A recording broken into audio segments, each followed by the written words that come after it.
L'amour de la vie, c'est quand même plus important, plus sain que la peur de la mort. Ce dont j'ai le plus peur, c'est la peur.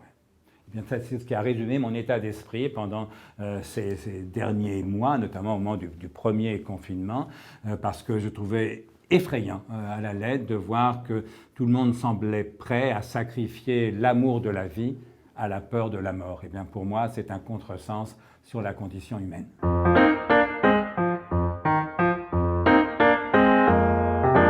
Il faut toujours faire plus de philosophie, mais ça ne changera pas grand-chose en vérité, parce que la vérité, c'est que mourir, on ne préférerait pas. Et que du même coup, on préfère éviter d'y penser.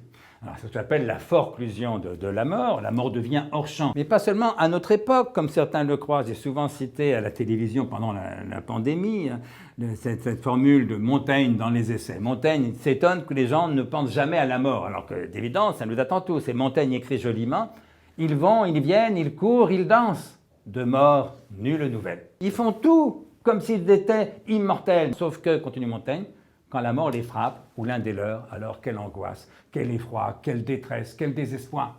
C'est ce qu'on a vécu à nouveau pendant la pandémie. Tout d'un coup, les gens, et les médias notamment, redécouvraient qu'on était mortels.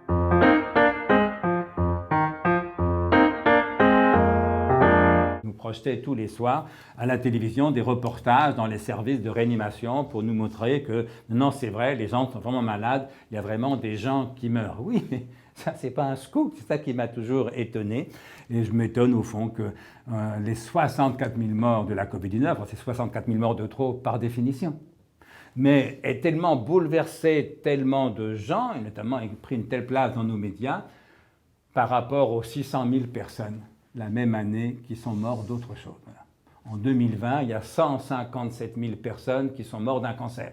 Il y en a 64 000 qui sont morts de la Covid. Pourquoi s'affoler ou s'affliger davantage pour les 64 000 morts de la Covid que pour ceux qui sont morts d'un cancer, sans compter que l'âge de décès en moyenne pour les morts de la Covid était, comme vous le savez, en gros de 81 ans.